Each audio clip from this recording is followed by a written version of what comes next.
Nous allons parler des questions portant sur les synoptiques. C'est quelque chose qu'on voit habituellement en fin de formation, c'est pas le plus facile, mais c'est un sujet qui sort souvent à l'examen, il y a souvent une ou plusieurs questions. On ne va pas ici expliquer en détail quels sont les éléments d'un émetteur ou d'un récepteur, ni comment ça fonctionne, vous verrez tout ça par ailleurs.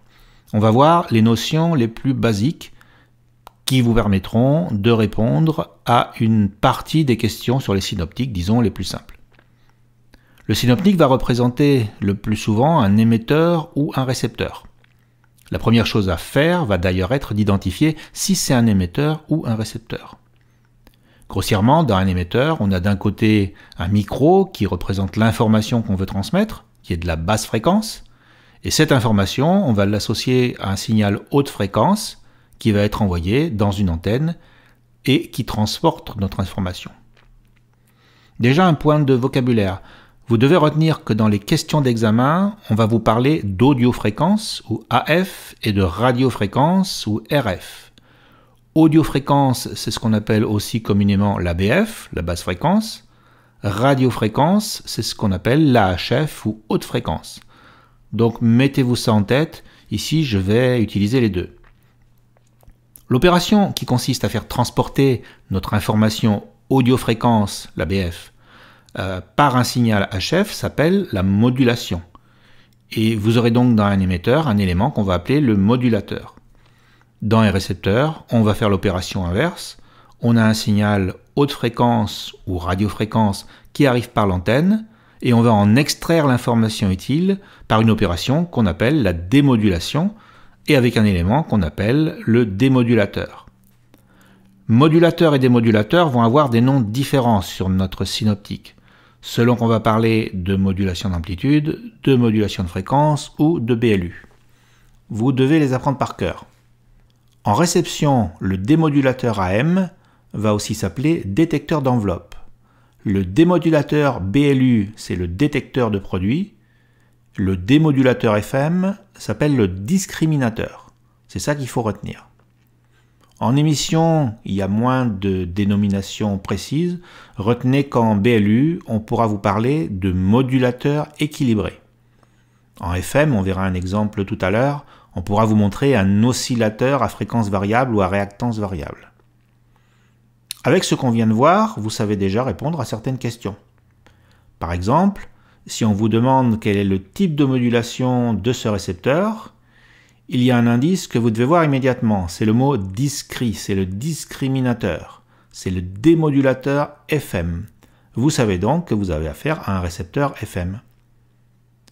Vous avez bien côté antenne la HF ou radiofréquence. Ensuite, on a un changement de fréquence. On va voir ce que c'est tout à l'heure. Notre démodulateur qui extrait l'ABF, audiofréquence, qui est envoyé dans le haut-parleur. À noter que le synoptique peut être présenté dans n'importe quel sens. Que ce soit récepteur ou émetteur, l'antenne peut être à droite ou à gauche, le haut-parleur ou le micro peut être à droite ou à gauche. C'est à vous de bien regarder de quoi il s'agit, et le plus souvent c'est la présence d'un modulateur ou d'un démodulateur qui va vous permettre de lever le doute. Si on reprend notre schéma de base du récepteur, on a vu que côté antenne, c'est la HF qui arrive. Vous aurez donc souvent à cet endroit-là un amplificateur HF ou radiofréquence. De même, du côté du haut-parleur, vous aurez un amplificateur BF ou audiofréquence. Si c'est un émetteur, même principe, vous pourrez vous attendre à avoir un ampli BF après le micro et un ampli HF juste avant l'antenne. Tout ça pour mettre en tête la logique qui vous aidera à répondre aux questions en éliminant les mauvaises réponses. Dans un émetteur, avant le modulateur, c'est de la BF, et après, en direction de l'antenne, c'est de la HF. Et dans le récepteur, on a l'AHF de l'antenne au démodulateur, et après le démodulateur, c'est l'ABF. Ce type de récepteur va s'appeler récepteur à amplification directe ou conversion directe. Je laisse tomber les détails techniques, mais grossièrement, on passe directement de la fréquence HF qu'on souhaite écouter à la BF. Ça va avoir un inconvénient, c'est qu'à chaque fois qu'on va vouloir changer de fréquence, par exemple, il va falloir réaccorder tous les circuits côté HF, ce qui peut être compliqué car il y en a plusieurs. Pour résoudre ça, on va utiliser une astuce qui est le changement de fréquence. C'est ce qu'on a vu dans l'exercice de tout à l'heure. On va convertir le signal HF à recevoir en une fréquence fixe qui sera toujours la même. C'est ce qu'on va appeler la fréquence intermédiaire. On va faire ça juste après l'antenne ou après un premier amplificateur, ce qui fait que tous les circuits qui sont derrière, ils seront réglés sur une fréquence fixe à la fabrication ou en usine et on n'y touche plus. Voilà comment ça se présente sur le synoptique. On a un mélangeur qui reçoit d'un côté notre signal HF et d'un autre côté le signal d'un oscillateur variable ou VFO, Variable Frequency Oscillator. Le mélangeur, il fait une addition ou soustraction. Je n'entre pas dans les détails, on verra ça plus tard dans une autre vidéo. Et en sortie, on a la fréquence intermédiaire. Et quand on va vouloir changer de fréquence, ce qu'on va faire, c'est changer la fréquence de l'oscillateur. Mais la fréquence intermédiaire restera la même. On va appeler ça un récepteur avec changement de fréquence ou récepteur super hétérodyne. Donc, regardez bien le schéma de base. L'AHF arrive par l'antenne. On va souvent avoir un premier amplificateur HF. On a ensuite notre changement de fréquence avec le mélangeur et l'oscillateur à fréquence variable. Variable car c'est lui qu'on va faire bouger pour écouter une autre station. Ce qui donne l'AFI, fréquence intermédiaire, qui pourra être amplifiée par un amplificateur FI. On a ensuite le démodulateur qui extrait la BF, qu'on amplifie et qu'on envoie dans le haut-parleur. Donc, je répète ça, mais c'est pour que ça rentre. Dans les récepteurs du commerce, on aura même plusieurs changements de fréquence en cascade. On peut avoir 2 ou 3 changements de fréquence. S'il y en a 2, on va appeler ça un récepteur à double changement de fréquence. Et vous avez une première FI suivie d'une deuxième FI. Si on regarde une question, ici on a un démodulateur, donc c'est bien un récepteur. On voit à gauche la HF qui arrive, la radiofréquence, qui est transformée en fréquence intermédiaire. Le point d'interrogation, c'est le mélangeur qui transforme la HF en FI. Si on regarde les autres réponses, le discriminateur, c'est le démodulateur FM, ça ne peut pas être ça puisqu'on a déjà un démodulateur plus loin. Ampli HF, il pourrait y en avoir un deuxième, mais pas ici. Et le filtre, c'est pas à cet endroit-là. Une autre question. Ici, on a un modulateur, donc c'est un émetteur. On devine ou on imagine à gauche le micro, puis notre case mystère qui aboutit au modulateur. Vous savez qu'à cet endroit-là, avant le modulateur, on est dans la zone où circule la BF, ou audiofréquence. Donc l'élément le plus basique qu'on attend à cet endroit-là, ça va être un amplificateur BF.